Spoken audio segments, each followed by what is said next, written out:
Assalamualaikum warahmatullahi wabarakatuh. Saya Habib Widiatul Rajman dari kelas 12 IPA 1 akan memberikan materi tentang korosi.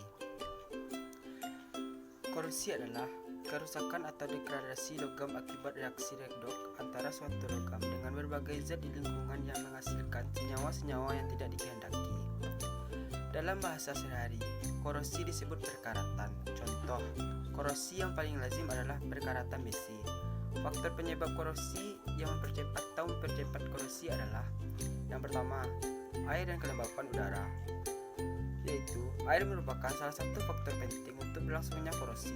Udara lembab yang banyak mengandung uap air mempercepat berlangsungnya proses korosi. Yang kedua, elektrolit atau asam dan garam.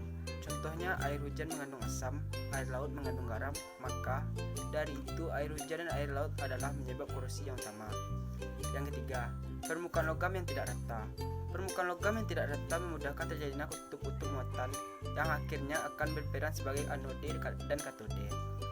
Permukaan logam yang licin dan bersih akan menyebabkan korosi sulit terjadi, sebab kutub-kutub yang akan bertindak sebagai anode dan katode sulit berbentuk. Yang keempat, terbentuknya sel elektrokimia. Korosi lebih cepat terjadi pada logam yang potensial rendah. Yang berikutnya, pencegahan korosi. Mungkin kamu sempat bertanya-tanya bagaimana cara agar besi atau logam tidak mudah korosi. Mengingat banyak peralatan di sekitar rumah menggunakan besi atau logam. Contohnya pintu gerbang. Well, kamu tidak perlu khawatir. Inilah cara mencegah agar besi atau logam tidak mudah korosi. Usahakan logam tidak mengalami kontak langsung dengan udara luar. Bagaimana caranya? Dengan membuat lingkungan yang sekitar logam bebas oksigen, yaitu mengalirkan gas karbon dioksida. Jika cara pada poin pertama terbilang susah, masih ada cara lain, yaitu dengan melakukan pengecatan. Melalui pengecatan, permukaan logam tidak akan bersinggung langsung dengan udara luar yang mengandung oksigen dan uap air. Dengan demikian, logam tidak akan termudah mengalami korosi. Menggunakan elektroplating, yaitu melapisi permukaan logam secara elektrokimia.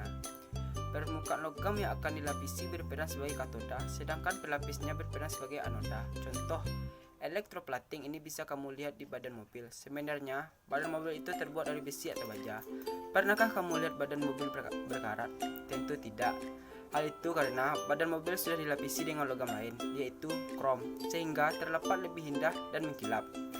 Pengorbanan anoda atau perlindungan katoda, yaitu cara untuk mencegah korosi dengan cara mencegah terbentuknya sel elektrokimia. Perlindungan katoda atau pengorbanan anoda dilakukan dengan cara menyambungkan logam yang akan dilapisi dengan logam yang memiliki potensial elektroda lebih kecil. Logam dengan potensial elektroda lebih kecil berperan sebagai anoda yang nantinya akan mengalami reaksi oksidasi atau logam yang akan terkorosi. Selama logam pelapis atau anodanya masih ada, logam yang dilapisi atau katoda tidak akan mengalami korosi. Itulah mengapa reaksi ini disebut pengorbanan anoda atau perlindungan katoda. Membuat paduan atau alloy dengan cara mencampurkan besi dengan logam lain yang tahan korosi seperti nikel atau krom. Campuran ini dikenal sebagai baja stainless.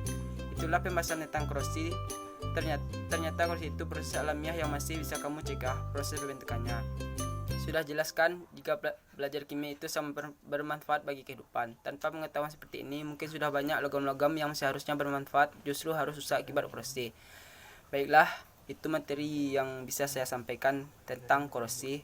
Wabillahi taufiq wal hidayah. Assalamualaikum warahmatullahi wabarakatuh.